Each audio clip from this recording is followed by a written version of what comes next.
So Nintendo has revealed an online subscription service for the Switch, but what will this service be like? There are many aspects about it that they haven't revealed yet, so there's lots to speculate about. And joining me today, predicting the online for the Nintendo Switch, PJ from SmashCast. What's going on, guys? So the first thing that we want to talk about today for the Switch Online are the potential games that will release along with it in terms of actual releases and not the games that they said would be comboed in with it with the selection. Yes, we'll get to that later. So what kinds of ports of old games or brand new games will we get with it? Let's just start with ports. PJ, what do you think?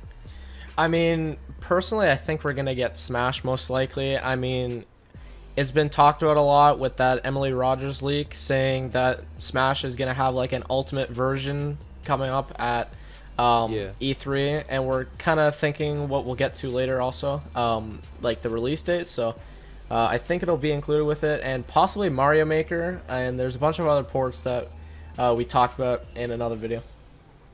Yeah, there's many games that I think would work really well from the Wii U to entice people, and this is all that it's really about, really, just enticing people to go and purchase the Nintendo Switch Online program, subscribe to the service. Smash is probably Nintendo's biggest online fighting game that they have. It's their franchise game, and Mario Maker, it just has such a big community online, so in terms of ports, I think those would be really good with it.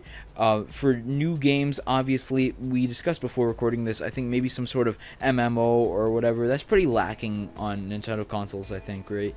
Yeah. Yeah, so we haven't gotten many of those, and I think that if we were to get more of them on the Switch, it could just be some sort of new franchise idea that Nintendo could use. Yeah, possibly a new IP.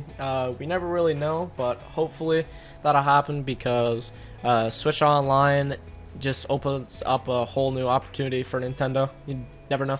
Alright, so the next thing that we're going to discuss here is voice chat improvement. PJ, tell me what you don't like about the Nintendo Switch voice chat right now. Completely garbage. I really haven't gone into it at all, but I've seen videos online, people complaining about it, absolutely garbage. So they definitely need to find a system where everyone will like this. Possibly, you know, release a headset of some sort. Like, I don't know how they're gonna do this, but if they decide to include voice chat, then they definitely need to find a new system. But it is also possible that Nintendo may even cut out voice chat completely, because it is Nintendo, and you know, mostly marketed towards kids. So, you know, we all know the typical Xbox tryhard kid on Call of Duty screaming. So definitely don't want Nintendo games to turn into that. So, you know, you never really know. Yeah, they definitely seem to be scared of something like that happening. Exactly. Yeah, like you noticed with Splatoon, everybody was disappointed with the very first Splatoon when it came out, didn't have voice chat. And like, it definitely needs to be improved.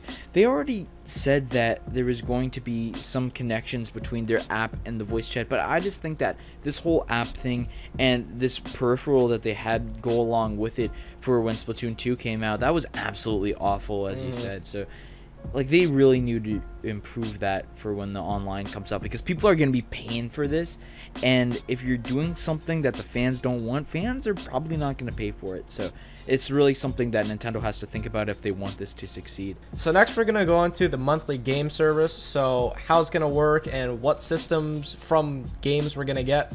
So on the website, it was actually said that we were going to get NES games, and this will probably expand into SNES, maybe N64 is what I'm hoping. So in a similar service like PlayStation Plus, I think it's called, you get some games to play each month. So I think Nintendo is kind of doing something sort of like that, which will be pretty interesting, and possibly they could like give a game from like each system like every month. Now I don't know how far they would go with that, like if they would stop at GameCube or even like the Wii, but you know, just anything. Yeah, I think that'll definitely improve as the online goes on, just for more incentives for people to get it. They might just start with purely NES games, as they already announced. I have a feeling, as you said, that maybe they'll include SNES at the very start too, and then add an N64 as we go on. but I really think that it's going to, sort of eclipse the NES Classic and the SNES Classic. And even though they are making more of them, I really think that they're just going to add those into the online program as just a selection of games that you could play from as long as you're subscribed to the service.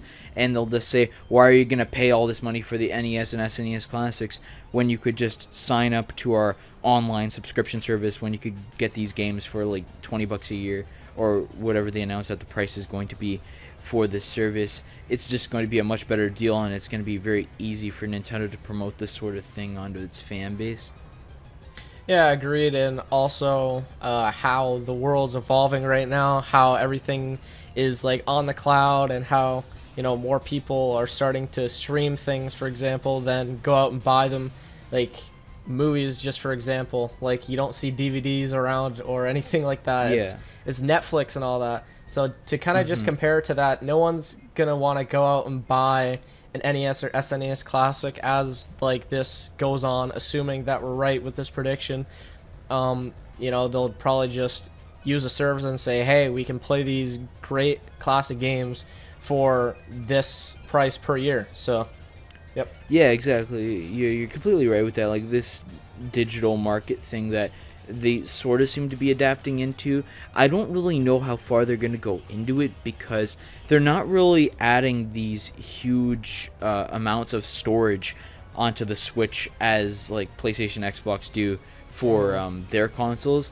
But then again, Nintendo makes their games like extremely small file size wise, so 32 gigabytes is alright for a Nintendo Switch. But really, if you're gonna go with this mostly digital thing, you're gonna want to have, I don't even know if they're gonna release a new Nintendo Switch or just make their SD cards much cheaper for it, because they're gonna have to do something to get more storage on there. That's a big issue that we'll talk about another day, but it's this whole issue with the Switch storage.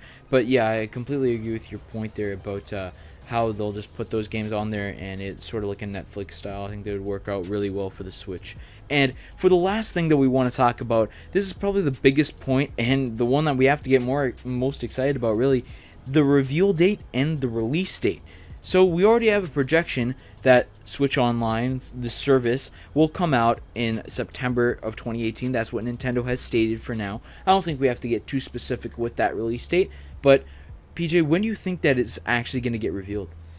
I mean, we have to expect it at E3. We really don't know anything about E3. There hasn't been any like big concerning leaks about E3, so we're gonna have to assume that they're gonna reveal probably a big game, and then probably the Switch Online, because a lot of people have been asking about it, saying where is it? And I mean, personally, I think it's probably gonna be like put out to the public, like maybe late August or September, but you never really know. Could come out October. Like, you really don't know.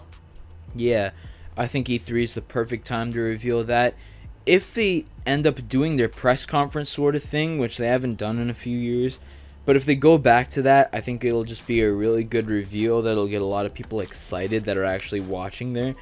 But yeah, I don't think it's going to be like a reveal right at E3 and then immediately after their presentation it comes out. No, I think they're gonna have to take some time to announce all of the individual things that will be included within it, and just have some time to, you know, test it out a little bit first before it goes out to the public. I think even for an April Direct or even a late March Direct, which are definitely possibilities for Nintendo, I don't think like they're very likely to get this big reveal, because E3 is when you have the most people watching. Even for Nintendo, when they have their audience spread out through all these directs, it's still the biggest time to reveal your games, even if you're Nintendo. And this service, it's going to get a lot of people hyped up, and it's definitely going to be a big thing for them at E3 of this year. Yeah, I'm really hoping that they do actually announce it at E3 and it's not really like a direct kind of thing, because maybe people are not like talking about it as much, and maybe Nintendo thinks that people aren't really concerned about it, and they're more concerned about like these big name games like Smash or something. So I'm really hoping that they're taking the initiative to actually announce it at E3 and not to just put it as a direct sort of announcement. But I don't think they're gonna do a press conference either. I pretty sure they're not doing those, but I could be wrong. Yeah, I don't think they're gonna do one either, but I think it would just make sense for them to reveal it Definitely. if it was to be one of those. But yeah, like you said that it might not be, like they might not think that it's a big reveal. I'm sure to fans it definitely is going to be. Like Nintendo has to put more faith in this. If they make it good, like even if, as you mentioned before, they could put GameCube games or something on it, that's gonna make it huge. People are gonna love that no matter what, because we've never really gotten much of a GameCube Virtual Console type of thing before. And whether Virtual Console will stay or not is a completely different discussion. But I think this online service could, you know, sort of overshadow the idea of Virtual Console, and we might not get that anymore. So if you really want to have GameCube Virtual Console, then those games could just be included with the Switch Online subscription service. Yeah, I'm hoping so, because the last time we were able to play GameCube games like on a console was with the Wii.